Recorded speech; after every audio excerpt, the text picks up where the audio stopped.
Dear students, আশা করি তোমরা সকলেই অনেক ভালো রয়েছো। আজকের ভিডিওতে আমরা যে বিষয়টি নিয়ে আলোচনা করব সেটি হচ্ছে দেখো হাইপারবোল। ফিগার অফ স্পেসের খুবই গুরুত্বপূর্ণ একটা পার্ট হচ্ছে হাইপারবোল। এই হাইপারবোল থেকেও তোমার অ্যাডমিশন টেস্ট বা চাকরি বাকরির পরীক্ষায় প্রশ্ন আসতে পারে। সে কারণে এই ভিডিওটি মনোযোগ সহকারে দেখো। আশা করি এই ভিডিওটি দেখার পর তোমার হাইপারবোল নিয়ে আর কোনো ঝামেলা থাকবে না। এখন হাইপারবোল মানে দেখো যে অতিরঞ্জিত করা, দেখো অতিরঞ্জিত করা বা বাড়িয়ে বলা, খুব ভালো করে মাথায় রাখবা যে হাইপারবোল অর্থ হচ্ছে অতিরঞ্জিত করা বা বাড়িয়ে বলা। অর্থাৎ কোন একটা সেন্টেন্সের দ্বারা যদি কোনো বিষয়কে অতিরঞ্জিত করা হয় বা বাড়িয়ে বলা হয় তখন সেটাকে আমরা কি বলবো? হাইপারবোল বলবো। তাহলে দেখো হাইপারবোল এমন একটি অলংকার যেখানে কোনো কথা ইচ্ছাকৃতভাবে, দেখো ইচ্ছাকৃতভাবে অতিরঞ্জিত করা হয় বা বাড়িয়ে বলা হয় যাতে কোনো অনুভূতি বা ধারণা জোরালোভাবে প্রকাশ পায়। তাহলে এমন একটা অলংকার এই হাইপারবোল যেটার দ্বারা দেখো যে কোনো কথা ইচ্ছাকৃতভাবে অতিরঞ্জিত করা হয় বা বাড়িয়ে বলা হয় কোনো একটা অনুভূতি বা ধারণাকে জোরালোভাবে প্রকাশ করার জন্য।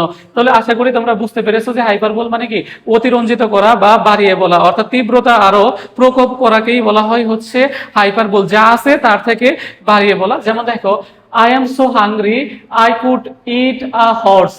This is an example of, দেখো আমি এত ক্ষুধার্ত যে একটা ঘোড়াও খেয়ে ফেলতে পারি। তাহলে দেখো যে আসলেই আমি অনেক ক্ষুধার্ত, কিন্তু দেখো যে এর মানেই যে আমি ঘোড়া খেয়ে ফেলতে পারবো এরকম কিন্তু না। কিন্তু ক্ষুধার তীব্রতাটাকে কি বাড়িয়ে বলা হচ্ছে বা হচ্ছে অতিরঞ্জিত করা হচ্ছে এখানে।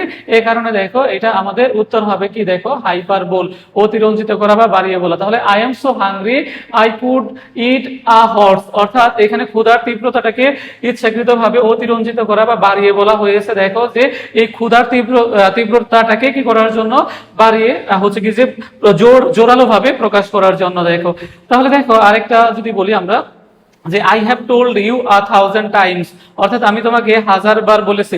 ধরো কয়েকবার বলা হয়েছে, এটাকে আরো জোরালো ভাবে প্রকাশ করার জন্য দেখো প্রকাশ করা হয়েছে আমি তোমাকে 1000 বার বলেছি। তাহলে এখানে অতিরঞ্জিত করা বা বাড়িয়ে বলা হচ্ছে প্রকাশ পাচ্ছে তোমার এই যে বারবার বলা, এটাকে আরো জোর দেওয়ার জন্য, যে তোমাকে অনেকবার বলেছে এটাকে আরো বেশি প্রকোপতা বৃদ্ধি করার জন্য, বাড়িয়ে বলার জন্য, জোর দেওয়ার জন্য হচ্ছে এটা বলা হয়েছে। আর এটা তো আমরা ওইখানে দেখলাম যে I am so hungry, I could it a horse, অর্থাৎ আমি এত ক্ষুধার্ত যে একটা ঘোড়াও খেয়ে ফেলতে পারি। এখানে ক্ষুধার তীব্রতাটাকে বাড়িয়ে বলা হয়েছে বা অতিরঞ্জিত করা হয়েছে ক্ষুধার তীব্রতাটাকে জোরালো ভাবে প্রকাশ করার জন্য।